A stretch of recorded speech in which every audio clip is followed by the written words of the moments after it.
नमस्कार। हिमालय टेलिभिजनको नियमित कार्यक्रम समय सन्दर्भमा तपाईलाई स्वागत छ। म बोमलाल गिरी। भारतले नेपाली भूभाग लिपुलेक हुँदै चीनको मानसरोवर जोड्ने सडक निर्माण गरेपछि अहिले नेपालमा यसको चौतर्फी विरोध भइरहेको छ। सडकदेखि सदनसम्म विरोधका स्वरहरू चर्किरहेका छन्। भारतको विरोध एकातिर छँदैछ, अर्कोतर्फ सत्तारूढ नेपाल कम्युनिस्ट पार्टी नेकपा भित्रको आन्तरिक विवाद पनि कम रोचक छैन। आन्तरिक विवाद चर्किरहेका छन्। त्यसमाथि कोरोना भाइरसका कारण विदेशमा रहेका नेपालीले भोग्नु परेका समस्या दिन प्रतिदिन बढिरहेका छन्। कार्यक्रममा आज हामी यिनै विषयमा केन्द्रित रहेर नेपाल कम्युनिस्ट पार्टी नेकपाका स्थायी कमिटी सदस्य एवं पूर्व श्रम रोजगार तथा सामाजिक सुरक्षा मन्त्री गोकर्ण विष्टसँग संवाद गर्दैछौँ। यहाँलाई हिमालय टेलिभिजनमा स्वागत छ। धन्यवाद।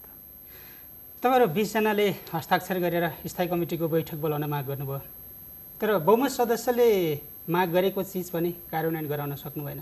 के भएको पार्टीमा यस्तो? जब अध्यादेश आयो, अध्यादेश आइसकेपछि नेपालको राजनीतिमा केही नयाँ तरङ्ग देखा पर्यो।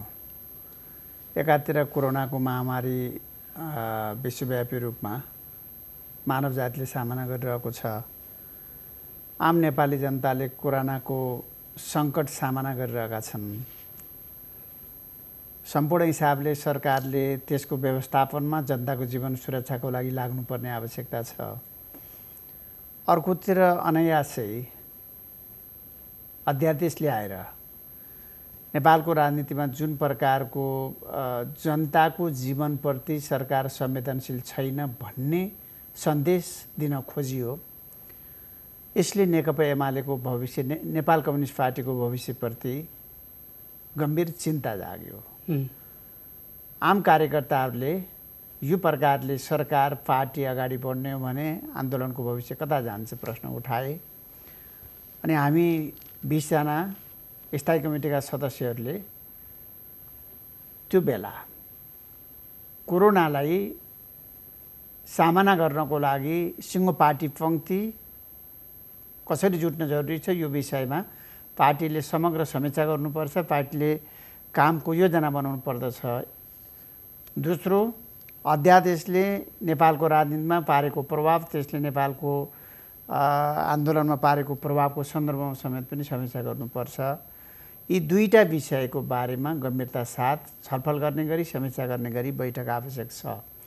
हामीले यही सल्लाह गऱ्यौँ र पार्टी स्थायी कमिटीको बैठक पार्टीको विधान बमोजिम 1/4 सदस्यहरूले आवश्यकता ठानेको अवस्थामा बोलाउन पाउने प्रावधानलाई टेकेर 1/4 भन्दा बेसी सदस्य, झन्डै 40-45% सदस्यहरूले पार्टीलाई सही दिशामा हिँडाउनको लागि, सरकारका कामहरूलाई जनता र देशको हितमा सही दिशामा हिँडाउन प्रभावकारी बनाउनको लागि सुझाव दिने गरी हामीले बैठकको आयोजना माग गरेका थियौँ। बैठकको आयोजना गरियोस् भन्ने सन्दर्भमा दुईटा अध्यक्षको ध्यान आकर्षण गरेका थियौँ। औपचारिक हिसाबले बैठकको आयोजना गरियोस् भन्ने हाम्रो माग थियो, तर 15 दिन सकिसकेका छ, बैठक अहिले पनि बोलाइएको छैन। विधानमा त 15 दिनभित्रमा बैठक बोलाउनु पर्ने भन्ने थियो। यदि कम्युनिस्ट पार्टीलाई विधान बमोजिम, प्रणाली बमोजिम, विधि बमोजिम संस्थागत ढङ्गले चलाउने हो भने विधानमा त्यही व्यवस्था छ, त्यसको पालना हुनु जरुरी छ। भनेको पार्टी त्यसो भए संस्थागत ढङ्गले चलेन। आन्दोलनमा कहिलेकाहीँ यस प्रकारका समस्याहरू देखा पर्ने गरेका छन्। यो आन्दोलन अमुक पात्रले, सीमित नेताहरूले यहाँसम्म ल्याएको आन्दोलन होइन। यो आन्दोलन यहाँसम्म आउनका पछाडि नेपाल कम्युनिस्ट पार्टीले बहुमत प्राप्त गर्ने हैसियत आर्जन गर्नका पछाडि 70-75 वर्ष लामो कम्युनिस्ट आन्दोलनको इतिहास छ। यसमा लाखौँ कार्यकर्ताहरू, लाखौँ जनताहरू, हजारौँ नेताहरूको योगदान छ, बलिदानी छ। हजारौँ लाखौँ कार्यकर्ताहरूको योगदान र बलिदानले आज हामी बहुमतको सरकार प्राप्तिको अवस्थामा छौँ। यो कुरालाई हामीले बिर्सिएर हामी आफ्नै पौरखले आफ्नै पालामा प्राप्त गरेको उपलब्धि हो भनेर हामी कसैले ठान्न थाल्यौँ भने अवश्य आन्दोलन सङ्कटमा पर्ने खतरा रहन्छ। यसकारण हामी फेरि पनि चाहिरहेका छौँ कि प्रत्येक कुराको समाधान विधि मार्फत हुन्छ। प्रत्येक कुराको समाधान संस्थागत ढङ्गले सोध्न जरुरी छ। व्यक्तिप्रति कुनै आग्रह र पूर्वाग्रह कसैप्रति सायद कुनै व्यक्तिप्रति पनि छैन, कसैको त्यो भनाइ होइन। स्थायी कमिटीका 20 जना सदस्यहरूको कसैको व्यक्ति मनपर्ने वा नपर्ने सन्दर्भ होइन। सन्दर्भ त यो हो कि सरकारलाई विधिसम्म ढङ्गले चलाउने कि नचलाउने, पार्टीलाई विधि प्रणाली संस्थागत ढङ्गले चलाउने कि नचलाउने। आम कार्यकर्ताहरू जो लामो समयदेखि आन्दोलनमा लागिरहेका छन्, बलिदान गरिरहेका छन्, लामो समयदेखि पसिना भगाइरहेका छन्। एक प्रकारले भन्ने हो भने नेपाल कम्युनिस्ट पार्टीमा 20 वर्ष, 30 वर्ष, 40 वर्ष, 50 वर्षको लामो आन्दोलनको अनुभव भएका कार्यकर्ताहरू, त्यागका प्रतिमूर्तिहरू, तर नेकपा उनीहरूको योगदानको परिणाम कम्युनिस्ट पार्टीको आजको अवस्था हो। नेकपाभित्र जुन विवाद सुरु भयो त्यो विवादको जड भनेको अध्यादेश नै थियो। सरकारले अध्यादेश फिर्ता लिइसकेको थियो। फिर्ता लिएर प्रधानमन्त्रीले आत्मआलोचना समेत गर्नुभयो। त्यसपछि फेरि पनि यही विषयलाई फेरि चर्काइरहनु पर्छ र? एकातिर हामी अध्यादेशकै प्रसङ्गमा बैठक बोलाउनको लागि माग गरेको हो, अर्कोतिर अध्यादेश फिर्ता भइसकेपछि पनि त्यो अध्यादेश कुन मनसायले ल्याइयो, उपयुक्त समय थियो कि थिएन, त्यसले आम नेपाली जनतामा कस्तो प्रभाव पार्यो, नेपालको कम्युनिस्ट आन्दोलनभित्र त्यसले कुन प्रभाव पार्यो, आन्दोलनलाई त्यसले सघायो कि सघाएन, यसको समग्र समीक्षा हुनुपर्छ कि पर्दैन। प्रत्येक कुराहरू घटना घट्छन्, घटना घटिएपछि सकिन्छ र समीक्षा गर्नु पर्दैन भने हामी कहाँ पुग्छौँ? एउटा कम्युनिस्ट पार्टीले हरेक घटनाहरूलाई सही ढङ्गले, द्वन्द्ववादी ढङ्गले समीक्षा गर्न जरुरी छ। समीक्षा मार्फत हामीले सही गऱ्यौँ कि बेचैँ गऱ्यौँ, हामीले हाम्रा कमजोरीहरू भयो भने कमजोरीलाई कुन प्रकारले सच्याउने, कमीहरूलाई क्षतिपूर्ति गर्नको लागि पार्टीलाई कसरी एकताबद्ध बनाउने, पार्टीका एकताका बाँकी कामहरूलाई कसरी सम्पन्न गर्ने, नेताहरू बीचमा भएका कतिपय अन्तर्विरोधहरूको समाधान कसरी खोज्ने, सिङ्गो पार्टी पङ्क्तिलाई कसरी एकताबद्ध बनाएर, कसरी पार्टी पङ्क्तिलाई आशा जगाएर, आत्मविश्वास जगाएर, भरोसा जगाएर आन्दोलनप्रति गौरवका साथ परिचालित गर्ने भन्ने सन्दर्भमा पार्टीका बैठकहरू बस्नुपर्छ कि पर्दैन। आज एकातिर संयुक्त राष्ट्रसङ्घले दोस्रो विश्वयुद्ध पछाडिको सबैभन्दा ठुलो सङ्कट, शताब्दीको ठुलो सङ्कट भनेको छ। शताब्दीको यति ठुलो सङ्कटको बीचमा सरकार बनाइरहेको पार्टी, सरकारको नेतृत्व गरिरहेको नेपाल कम्युनिस्ट पार्टी, जोसँग लाखौँ कार्यकर्ता पङ्क्ति छ, यी लाखौँ कार्यकर्ता पङ्क्तिलाई पार्टीले योजना बनाएर कोरोनाको प्रभावलाई कम गर्नको लागि आम जनताहरूलाई कसरी भावना जगाउने, कसरी आम जनताहरूमा आत्मविश्वास जगाउने, कसरी आम जनताहरूमा निराशा हुन नदिने, कसरी आम जनताहरूलाई सचेत बनाउने, सिङ्गो पार्टी पङ्क्तिलाई स्वास्थ्यको प्रोटोकललाई मानेरै, सामाजिक दूरी कायम गरेरै जे स्वास्थ्य मन्त्रालय सरकारका निर्देशनहरू छन्, WHO का निर्देशनहरू छन्, ती कुराहरूलाई पालना गरेरै यत्रो पार्टी पङ्क्तिलाई, यत्रो कार्यकर्ता पङ्क्तिलाई व्यवस्थित योजनाका साथ परिचालित गर्ने र आम नेपाली जनताको जीवनलाई जोगाउने सन्दर्भमा कम्युनिस्ट पार्टीले सोच्नुपर्छ कि पर्दैन? भनेको यति जोड बल गरेर यो बैठक बोलाउन खोज्नुको उद्देश्य चाहिँ विगतमा भएका गल्तीको समीक्षा नै थियो। यसको प्रमुख उद्देश्य कोरोनाको प्रभाव र यसको असरलाई न्यूनीकरण गर्नको लागि आगामी दिनमा नेपाल कम्युनिस्ट पार्टीका कार्यकर्ताहरूको भूमिका कस्तो हुन जरुरी छ, नेपाल कम्युनिस्ट पार्टीले कस्तो भूमिका निर्वाह गर्न सक्यो भने आम नेपाली जनताको जीवनको रक्षा गर्न सकिन्छ, त्यसको सुरक्षा गर्न सकिन्छ। यसको प्रमुख विषय यो हो। दोस्रो विषय अध्यादेश पनि समीक्षा त हुनु पर्थ्यो। यद्यपि अध्यादेश फिर्ता लिएको पनि धेरै समय भइसकेको छ, तर सरकारका कामहरूको समीक्षा गर्ने, पार्टीका कामहरूको समीक्षा गर्ने, देशभित्र र बाहिर रहेका श्रमिकहरूले कुन प्रकारले पीडा भोगिरहेका छन्, यी समस्याहरूको समीक्षा गर्ने र श्रमिकका समस्याहरूलाई सम्बोधन गर्नको लागि पार्टीले के गर्ने, सरकारले के गर्ने, यी तमाम विषयहरूमा बैठक आवश्यक थियो। आज बैठक आवश्यक थियो, हामीले बोलायौँ, विधानको अधिकारलाई अभ्यास गरेर हामीले बैठक बोलायौँ। 2 जना अध्यक्षहरूले सल्लाह गरेर बैठक बोलाउने भनेर पटक पटक उहाँहरूले मिडियामा सार्वजनिक गरेका अभिव्यक्तिहरूले हामीलाई कहिलेकाहीँ बैठक बोलाइहाल्नुहुन्छ कि भन्ने आशा त जाग्छ।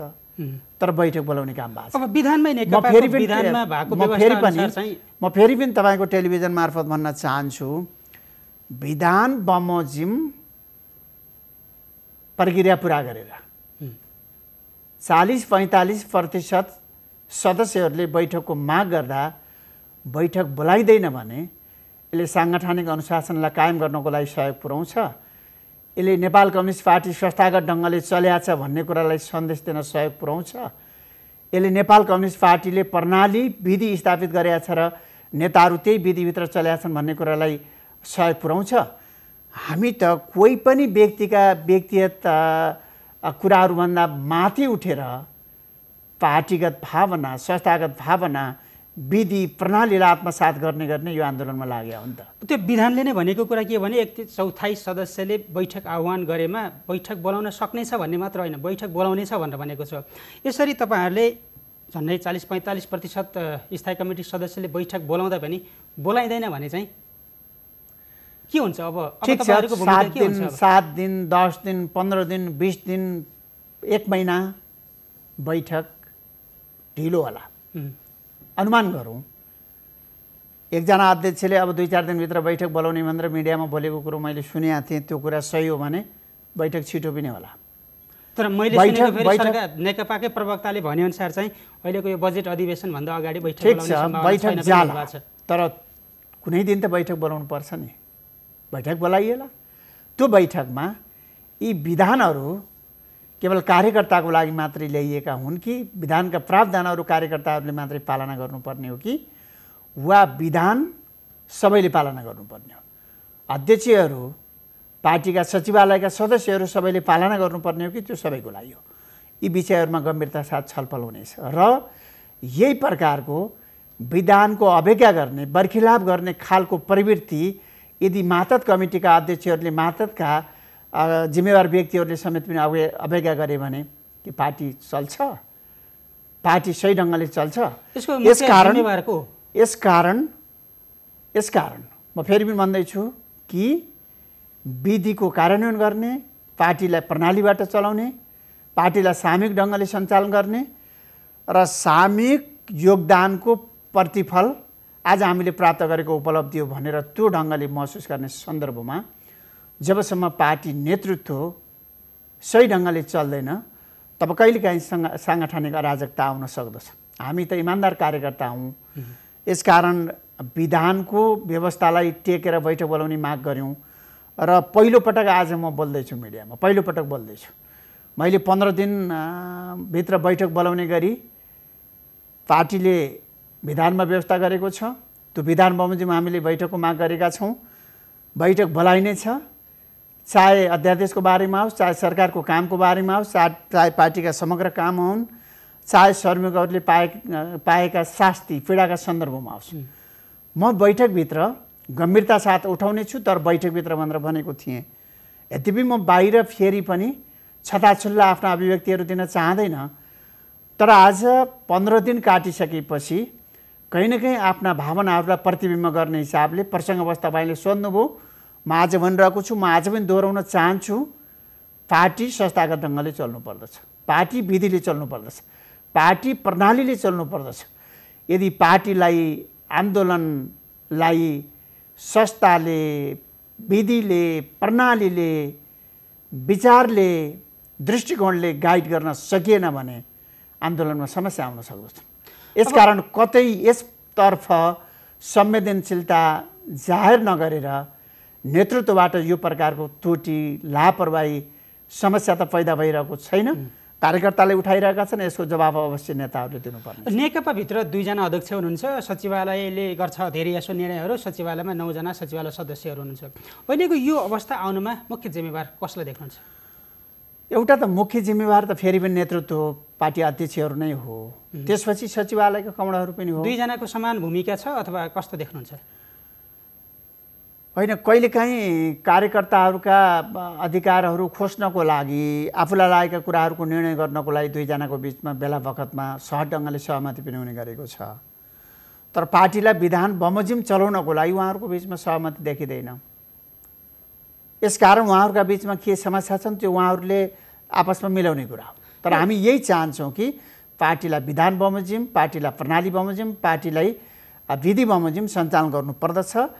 आम जनता र कार्यकर्ताको बलिदानीबाट प्राप्त उपलब्धि सीमित मानिसले मात्रै योगदानले प्राप्त गरेको भनेर ठान्नु मिल्दैन। अब अध्यादेशबाट सुरु भएको विवाद, म एक लाइन भन्न चाहन्छु कि राजनीतिलाई नेताहरूले सीमित मानिसको स्वार्थको लागि हजारौं लाखौं मानिसहरूको बलिदानी र उनमा ठान्नु हुँदैन।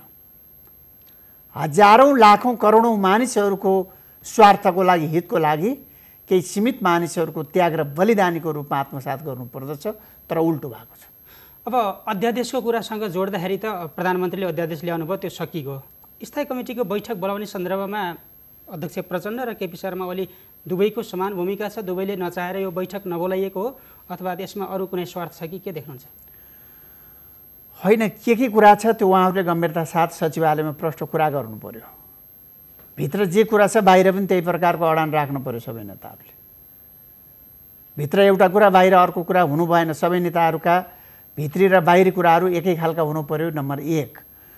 नम्बर 2, दुईजना नेताहरू, दुईजना व्यक्तिहरूलाई अध्यक्ष ठानिएको छ भने त्यस्तो अवस्थामा हामीले दुवै अध्यक्षहरूको बैठक बोलाउने गरी ध्यान आकर्षण गरेका छौँ। बैठक अविलम्ब बोलाउनु पर्यो। दुवैजना सचिवालयले बैठक बोलायो कि बोलाएन भन्ने कुरा यो गौण कुरा हो। बैठक बोलाउनको लागि विधानले सचिवालयको निर्णय बमोजिम बैठक बोलाइनेछ भन्ने कुरा कहीँ व्यवस्था गरेका छैन। बैठक अध्यक्षहरूले बोलाउने गरी विधानले व्यवस्था गरेको छ। हामीले अध्यक्षहरूलाई आग्रह गरेका छौँ। सचिवालयले मानेन, यो हामीलाई सुन्ने विषय होइन, यो हामीले सरकार राख्ने विषय हो। तर बाहिर हेर्दाखेरि के हामीले सरकार राख्ने विषय त्यही हो कि विधानले व्यवस्था गरे बमोजिम हामीले दुई अध्यक्षलाई बैठकको लागि माग गरेका छौँ। त्यो बैठक बोलाउने गरी उहाँहरूले गम्भीरता जाहेर गर्नु पर्यो। विधानको जिम्मेवारीलाई उहाँहरूले पुरा गर्नु पर्यो। जस्तो प्रधानमन्त्रीले बैठक बोलाउन चाहनु भएन किनभने उहाँले अध्यादेश ल्याउनु भयो, त्यसको विवाद भयो र त्यसको आलोचना सहन नसकेर चाहिँ उहाँले बैठक बोलाउन नचाहेको भन्ने तपाईँकै पार्टीका नेताहरू भन्नुहुन्छ। त्यस्तो हो भने अर्को अध्यक्ष प्रचण्डले पनि त बैठक बोलाउन सक्नुहुन्थ्यो।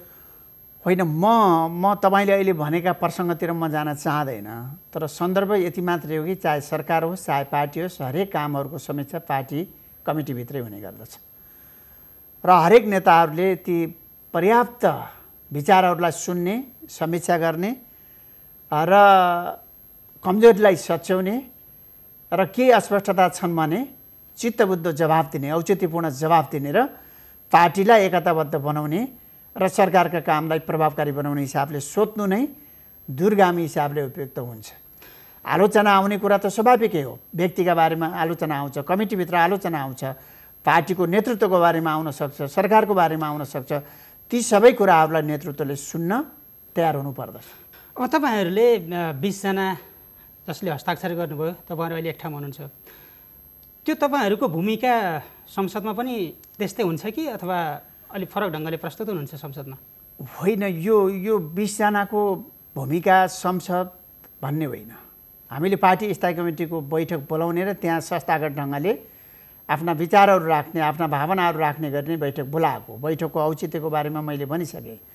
कोरोना, सरकारका काम, पार्टीका समग्र काम, देश बाहिर रहेका श्रमिक र देशभित्र रहेका श्रमिक किसानका समस्याहरूको सन्दर्भमा, आम नेपाली नागरिकका समस्याहरूको सन्दर्भमा त्यहाँ पर्याप्त छलफल गर्ने र कसरी आगामी दिनमा जनताका समस्याहरूलाई समाधान गर्ने गरी जान सकिन्छ भन्ने सन्दर्भ नै बैठकको मूल मर्म थियो। तर बैठक बोलाइएको छैन।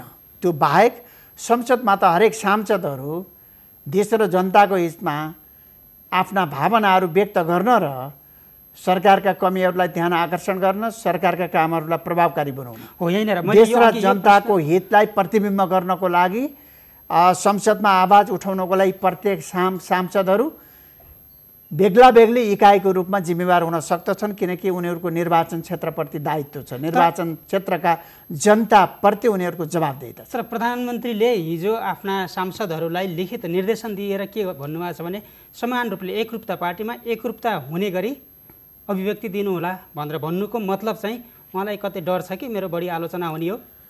अब म अहिले त्यता पनि जान चाहँदैन।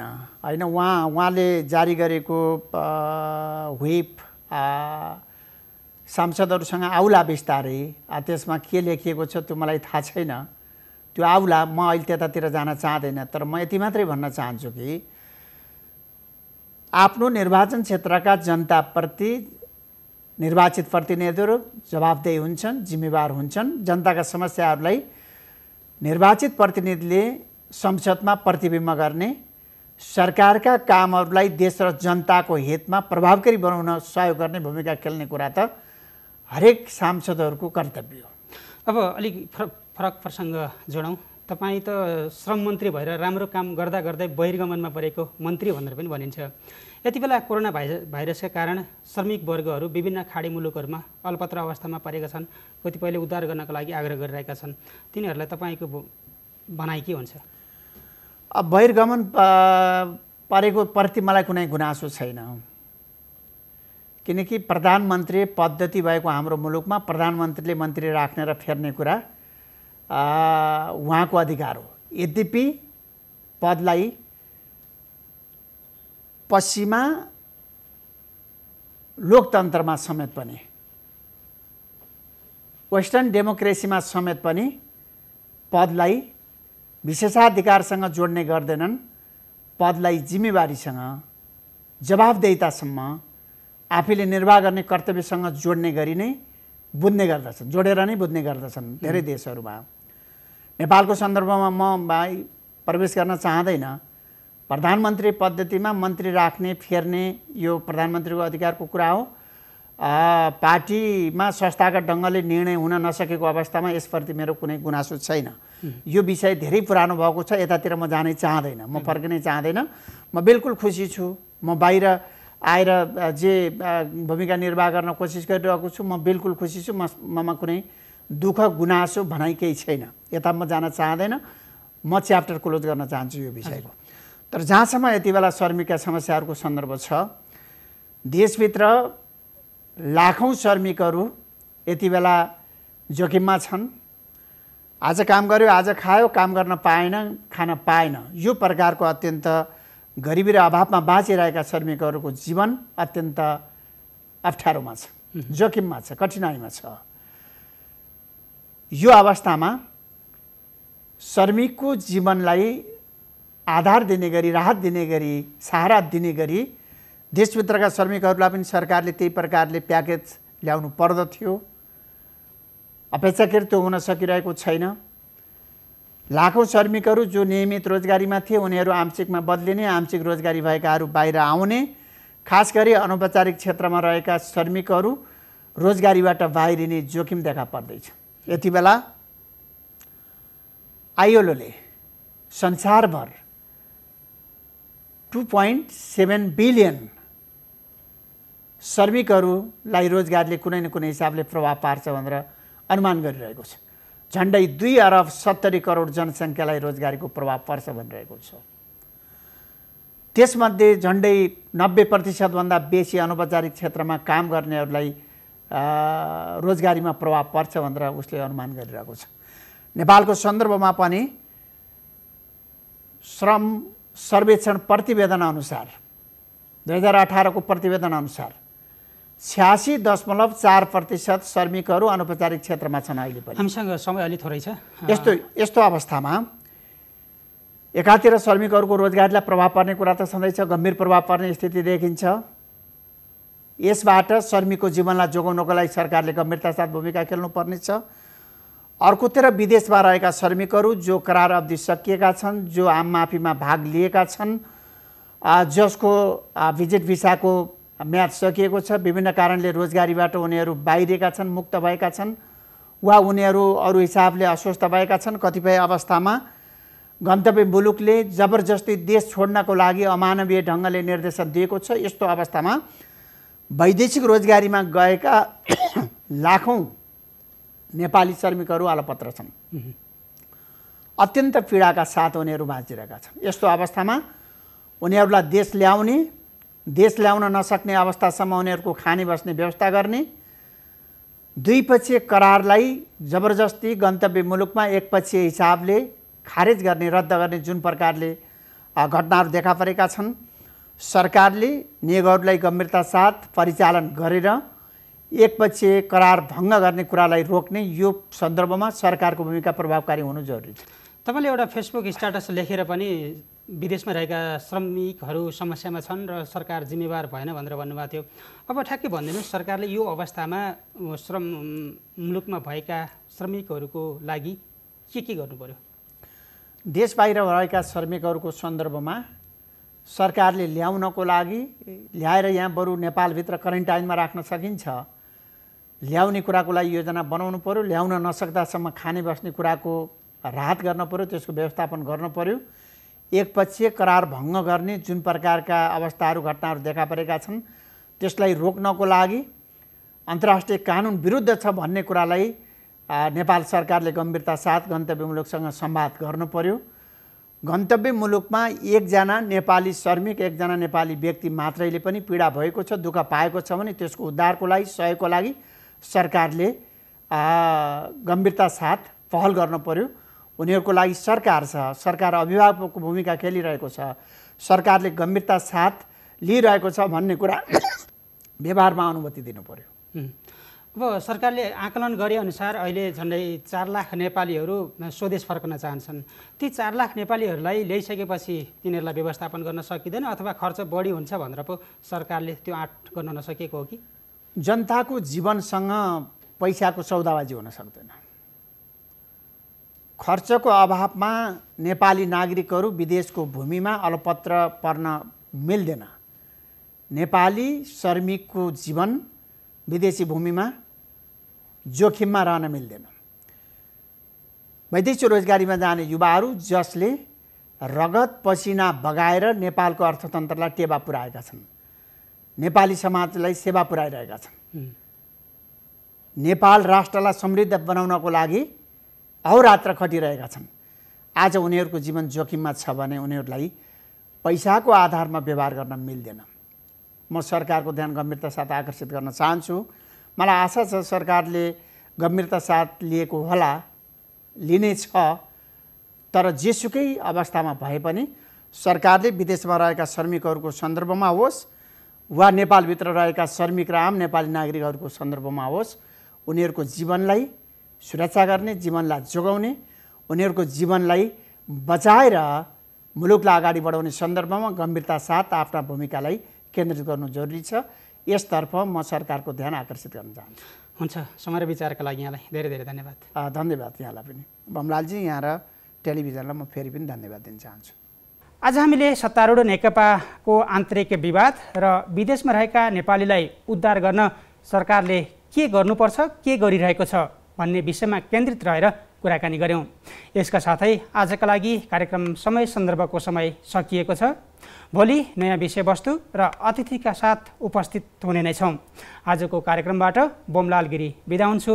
नमस्कार।